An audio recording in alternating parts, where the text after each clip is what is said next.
What's up, Wizards? Welcome to MTG Alchemy. I'm your host, Koi Cook. And I'm Brandon. Before we get started, make sure you hit that subscribe button and ring the bell so you get notified on every new episode of MTG Alchemy. Today, we're going over Brandon's deck tech that he's going to be playing on the next episode of Wizard Wars coming up.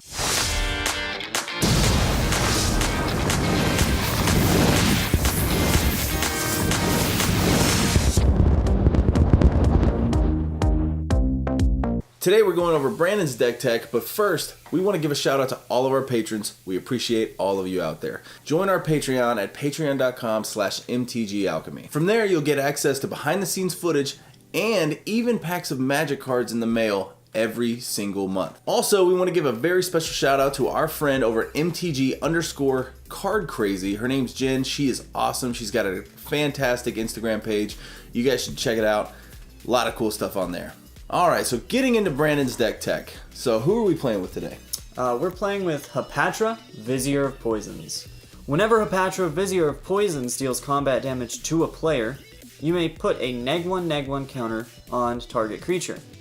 Whenever you put one or more neg1/neg1 counters on a creature, create a 1/1 green snake creature token with deathtouch. So it sounds like you're going to be putting a lot of neg ones on everybody else's creatures and just getting a bunch of creatures in return. The amount surprises people every time. All right, so let's get into the kind of the root of your deck. So what are you using for neg one stuff? Carnifex Demon is one of my favorites. When Carnifex Demon enters the battlefield, he gets 2 neg1/neg1 counters. For 1 black mana, I can remove a neg1/neg1 counter from Carnifex Demon and put a neg1/neg1 counter on each other creature. Okay, so now you can just start throwing neg ones everywhere. Oh, immediately. If I leave 2 black mana, since it's not a tap ability, I can do it twice. That's insane. That's a crazy ability. Great. And then Hapatra triggers, so now you're getting snakes and... Snakes. It's just... And snakes. And snakes. And snakes. That's crazy. Okay, so what else we got? Well, one you might like is Black Sun's Zenith. It's an X cost with 2 black mana. The X will signify how many neg1/neg1 counters go on each creature. Goodness. Once it's used, it also gets put back in my library. That's a lot of snakes. It's a ton of snakes. Just keep getting snakes. 1/1 snakes with deathtouch, no less. So now swinging at this guy's impossible, just about, without killing something of yours. So as far as I'm aware, you're a big fan of Liliana. I enjoy Liliana. That's true. Well, this deck incorporates Liliana's influence to put a neg1/neg1 counter on each creature I don't control.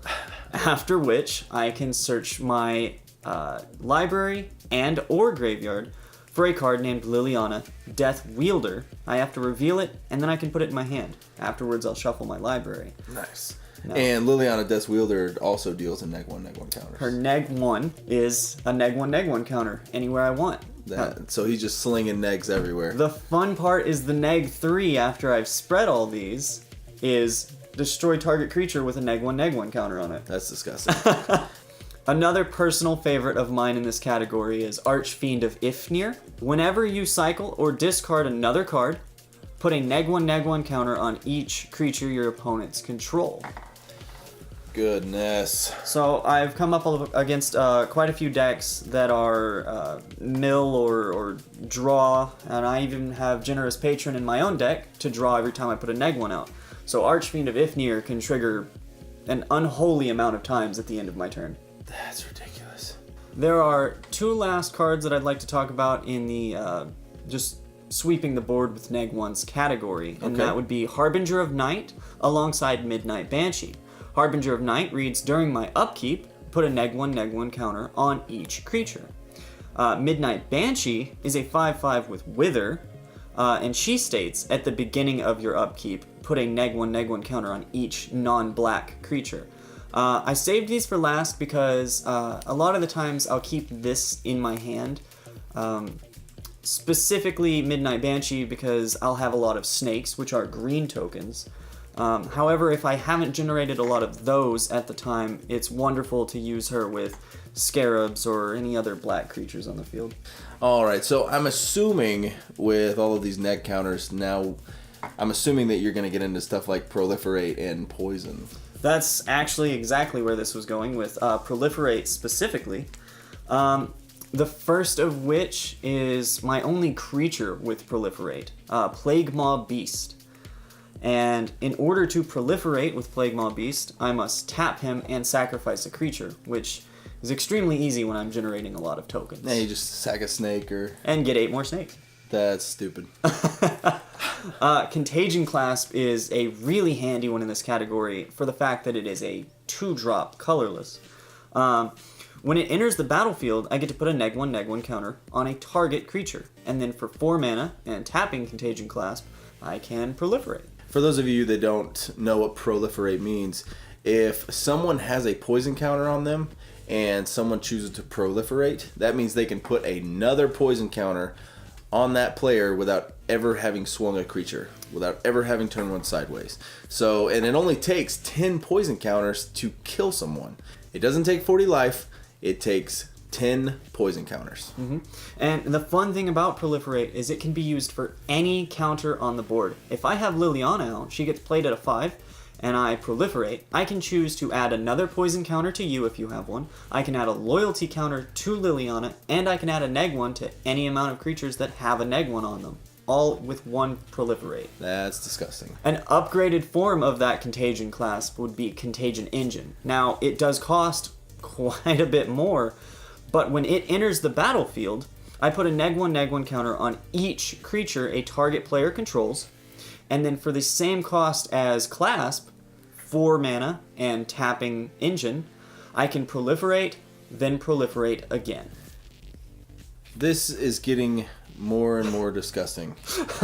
Like, it's just infection. Like, it's like a disease. This whole deck seems like just some sort of ancient, Egyptian disease that doesn't need to be released. All right, so we've already talked about some of the different ways that you can throw -1/-1 counters and stuff. And Hapatra, she, stuff gets -1/-1 counters, and now you're getting snakes. So I'm assuming that you're going to go even wider with some of these tokens. Absolutely, and on the topic of her creating snakes, I have plenty of cards to supplement her counter creation, such as Flourishing Defenses. It reads, whenever a -1/-1 counter is placed on a creature, you may put a 1/1 green elf warrior creature token into play. So now we have snakes, and now we have elves. Mm-hmm. And if you think that's bad, let's move on to Nest of Scarabs, which states, whenever you put 1 or more -1/-1 counters on a creature, create that many 1/1 black insect creature tokens. I don't know if you've ever seen The Mummy, but that's definitely where scarabs fall into play for sure. I mean, that creating that many scarabs is actually really bad, because if you throw 5 -1s on somebody, or even each creature, or you trigger multiple things that give -1s, now you're just getting an overwhelming amount of Black Sun Zenith, scarabs. sir. Yeah, I will tap that for 5 and put 5 -1s across the board, and I will create 5 for every creature that takes those 5 -1s. That's disgusting. Mm-hmm. And they're the kind of scarabs that crawl up your leg and under your skin. That movie ruined me as a kid, man. I walked in on my grandmother watching that movie just as that scarab went in his foot. And gross. So the fun part is giving all of those insects, the black ones, Wither with a card called Corrosive Mentor. That's gross. States that black creatures you control have Wither. So Wither, for those of you that don't know, Wither is an ability that allows creatures to deal damage in the form of -1/-1 counters. So even more going out. More -1s. More -1s, more snakes, more scarabs, more elves. If you block the attacking scarab, it's going to put a -1 on your creature, and it's going to make another scarab, possibly another elf, and another snake. Oh my gosh, it's so much going on. Now, with all of that going on, while we're talking about me swinging those, if you don't block them and kill them, they're tapped, and I will, on my main phase 2, tap 2 mana for Throne of the God Pharaoh. We all know what Throne of the God Pharaoh does because of Billy's deck in episode 1. So, yeah, so all the creatures that you have tapped at the end of your turn is now doing damage to everybody. For every tapped creature, each opponent takes 1 damage. Man. So even in this deck, just like goblins, you have a lot of tokens, you got a lot of stuff that you can turn sideways, and now they're all doing damage to you at the end of his turn. So it's really interesting because you also have to worry about control players that are playing stuff like Blind Obedience and the new one out of Kaladesh that makes everything come in tapped, and now you're gaining life because creatures are entering the battlefield tapped. But at the end of your turn, now he's gonna lose all of it. Just about all of it because you have so many creatures on the board. It's incredible. And I'll tell you what. You are lucky if I get to the point where Throne of the God Pharaoh matters. Because cards like Triumph of the Hordes will ruin anyone playing a game. It states that until the end of turn, creatures you control get +1/+1 and gain Trample and Infect. Trample and Infect. So you guys have seen kind of a generalized idea of what I'm going to be doing with this deck, but I'd like to show you some of my absolute favorite things to do with it. So one of my rarest combos is also one of my favorites. It revolves around Amit Eternal. Amit Eternal has Afflict 3. For those of you that don't know, it's whenever this creature becomes blocked, defending player loses 3 life. Now, whenever an opponent casts a spell, I put a -1/-1 counter on Amit Eternal, which means I'll be getting a snake, possibly a scarab, possibly an elf. Right. And whenever Amit Eternal deals combat damage to a player, I can remove all -1/-1 counters from it. So now you're getting a lot of value just off of other people playing spells. Absolutely. The look on people's faces when they realize every time they play a card, I'm putting Deathtouch on the field. Yep. It's amazing. Now, with that comes just a myriad of cards like Wander in Death, Journey to Eternity, to bring him back over and over, because your first thought will be either to kill it or neg it out just to get that over with and done. And it's always amazing throwing Journey to Eternity on there and him coming right back. Or... Journey to Eternity is a fantastic card. Oh, yes it is. Yeah, I put it in my Child of Alara deck. We will get to that. Those are the best days, because then 5 mana and here he is again. 5 mana, here he is again. Ah, love it.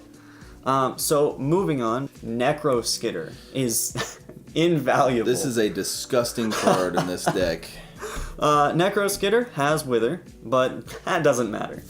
Whenever a creature an opponent controls with a -1/-1 counter on it is put into a graveyard, you may return that card to play under your control.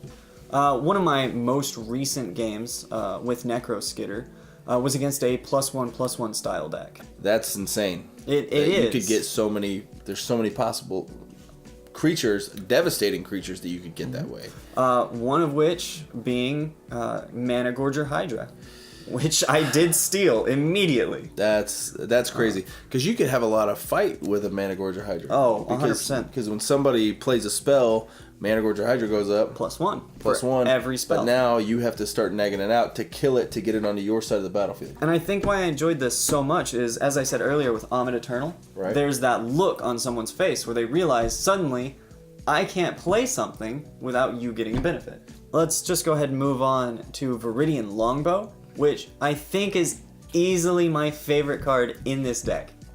It states that equipped creature has tap. This creature deals 1 damage to target creature or player. That might not sound like a lot, but there is a lot going on with that card. Can we have a moment of silence while people think about Deathtouch? Yeah, think about Deathtouch. Think about Infect. Think about Wither. Mm-hmm. All of these things apply because the card states this creature does 1 damage. Mm-hmm. So now, because that creature does 1 damage, everything's getting -1/-1 counters every time he taps it. It doesn't matter if you've got that Mana Gorger Hydra on your side. And it can be 15-15. I can tap a snake, deal 1 damage to it, and Deathtouch states that any amount of damage this creature deals is enough to destroy. That's an insane ability. So that is a very cool. It's just like Legolas having a, All right, guys. So if you guys like today's deck tech, make sure you check out the tapped out link below in the description, and it'll go over all of the cards that we didn't cover today. Question of the day. Who do you think will be victorious on the next episode of Wizard Wars? This is the last deck tech until we get to episode 2 of Wizard Wars. And make sure you guys tune in because there are 2 big announcements in that episode. So we'll see you guys next time on MTG Alchemy. Tech until the... Nope. Think will be victorious. Vectorious? Does that work? That's perfect. Yeah, it's Okay. amazing.